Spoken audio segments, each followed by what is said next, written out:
Kasi alam naman natin, pag walang tinatago, walang dapat ikapahamak.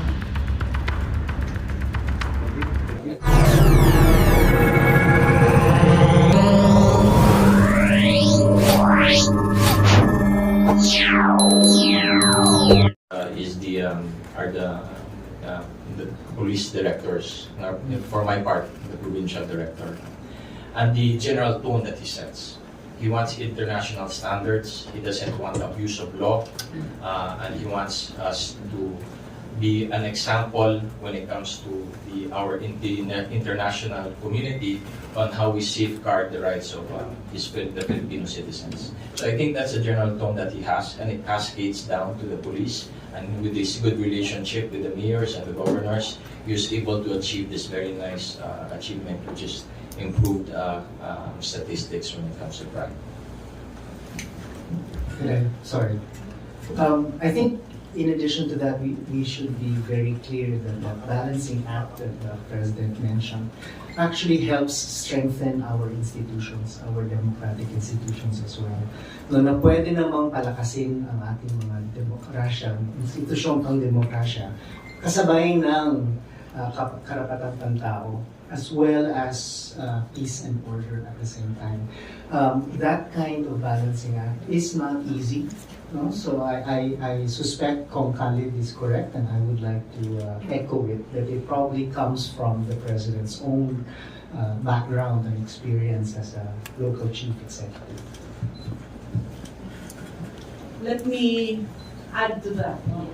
We congratulate the administration of PBBM for the bloodless campaign on implementing laws.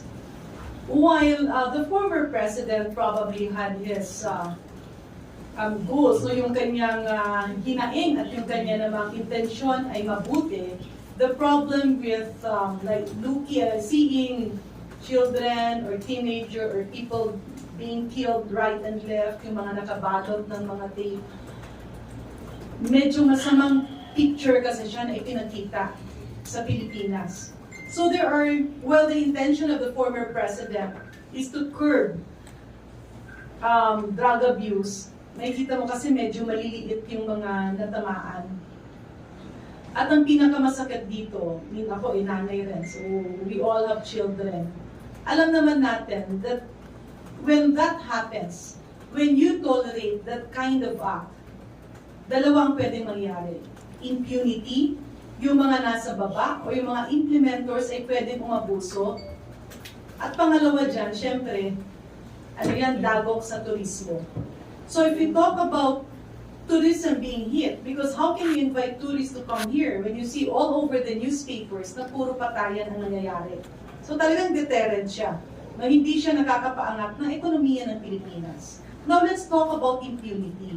Yes, maganda ang hangarin ng ating dating Pangulo, pero pagdating kasi sa baba, marami kasi mga marites sa Pilipinas. Kunyari pag initan yung iyong anak, or intriga, or i-divert sa isang teenager, sometimes, na-stereotype eh. May tattoo lang, sasabihin ka agad na adik.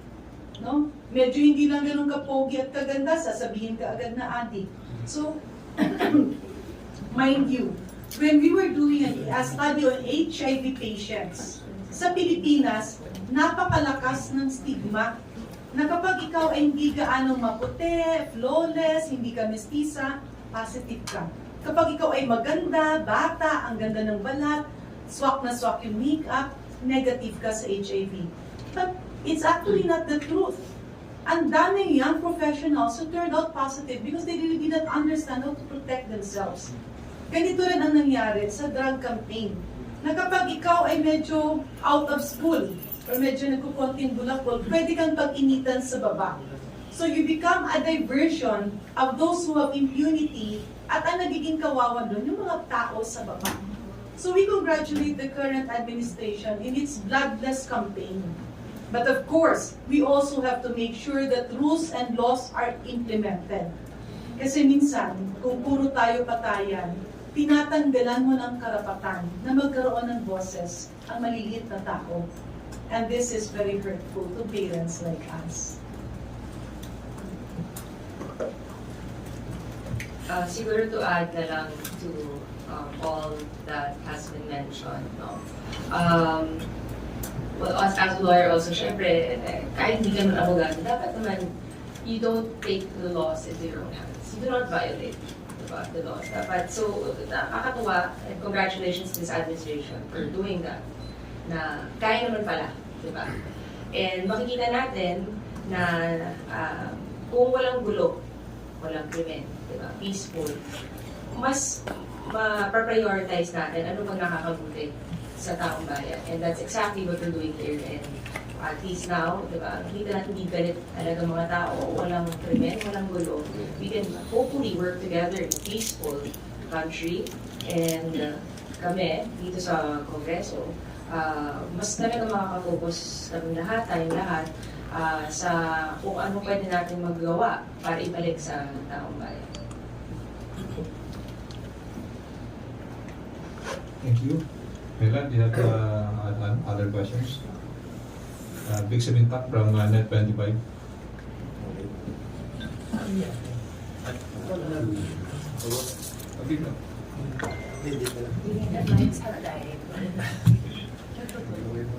Good morning po. Ma'am Janet, just a quick follow-up lang doon sa issue ng AKAP. So ano na pong status nun ngayon? Kasi nung na-delay siya, tapos na ba yung implementing guidelines nun para ipatupad ng DSWD?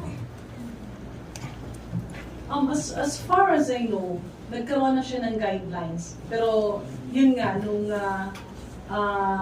camp na ipapaimbestiga daw ng Senado, pinaliwanagan muna, no? And I'm not sure, but I believe the guidelines are already out. At we're really looking forward that this be implemented. Kasi kagaya sa distrito ko, maraming mga katulong or marami yung mga utility o yung mga labandera na hindi na nila maiwanan o yung caregivers na hindi nila maiwanan yung kanilang mga alaga. Pero minimum wage sila or even below the minimum wage. So the AKAP program is geared to address 12 million families. Supposedly the target is 60 million pero kulang yung pondo. Kaya the earlier we implement it, lalo na't wala pa yung tag-init. At pag nagkaroon ulit ng tag-init, marami ang, let's say, among farmers, medyo mabigat, no? Marami nagkakasakit, marami ang nasisira yung crops, hindi ganun. Ang pangingisda lang yung hindi ganun masyado na affected. So, the impact on the people in the rural areas will be doubled or even tripled. Kaya mas kailangan ipasatupad na ito. Okay. Going back to economic chacha, may we know the Plan B of the House of Representatives? Kasi mukha yatang yung window of opportunity ay papasaran na kasi kahit na sa inyo po sa mababang kapulungan ng Kongreso, mailusot nyo man yung RBH number 7, pero yung sa Senado mukhang ang priority nila lahat yung LEDAC na kung saan deficit sila. So, what will happen if and when na mabigo ang Senado on or before the SONA ma-aprobahan ang RBH 7? May sinabi si Majority Leader, pag tinapos ninyo yung RBH 7, diretso na sa COMELEC, pero sigurado mayroong legal questions.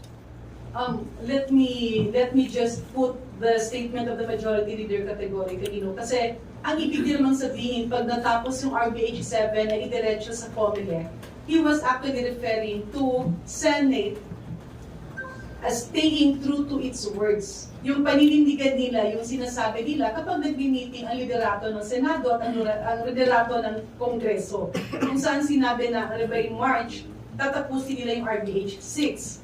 So the House is geared towards adopting the Senate version.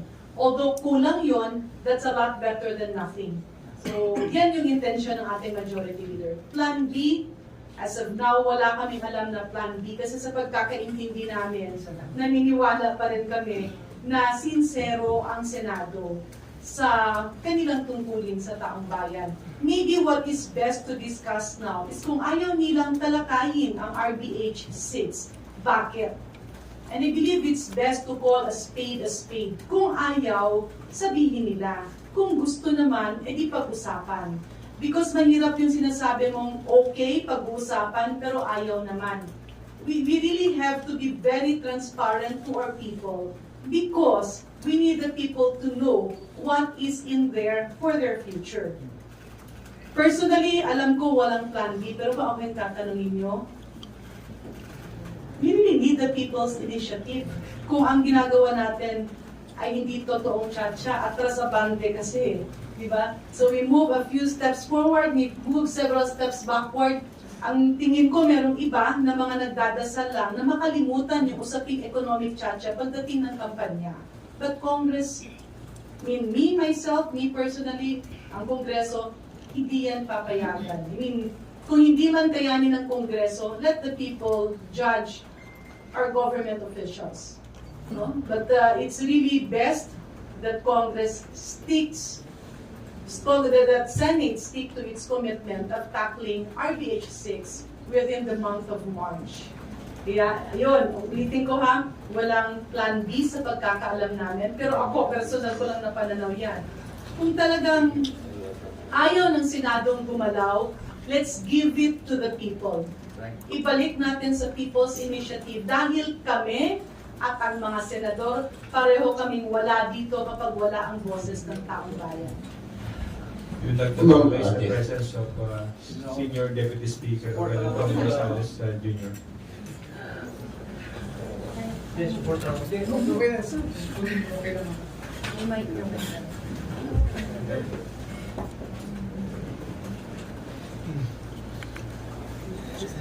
Yes. Ma'am Janet, just one last point na lang for my end. So, is it safe to say now, with regards to the situation on the economic tsa-tsa with the mabagal na action ng Senado, is it safe to say that the House of Representatives hope against hope tayo? Hopeful.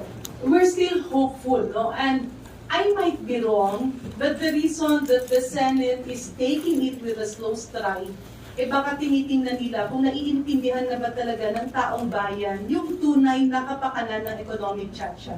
Because when the members of Congress during the committee deliberation as a committee of the whole started deliberating, marami ang nakarinig, marami ang nakaintindi, at pakonti-konti bumubukas yung isipan ng taong bayan sa economic tsa-tsa. I believe this is the trigger that Senate is waiting.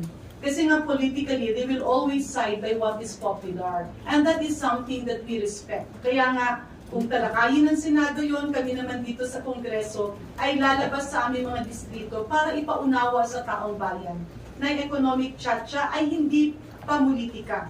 Ang economic tsa-tsa ay pagbukas ng dekahon ng konstitusyon para maging flexible.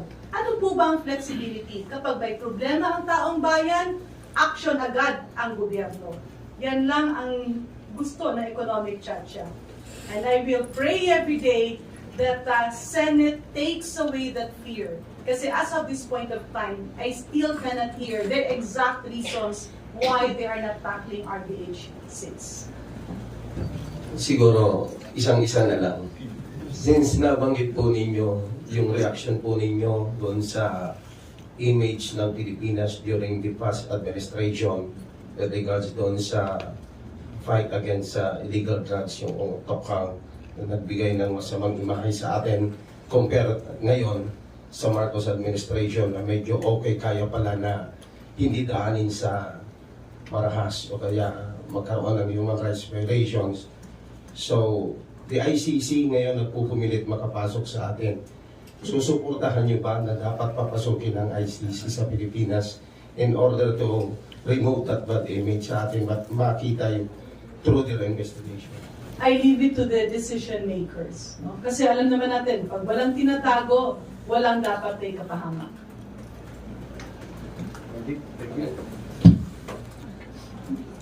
Elson Gizmorio from Manila Bulletin, you are recognized.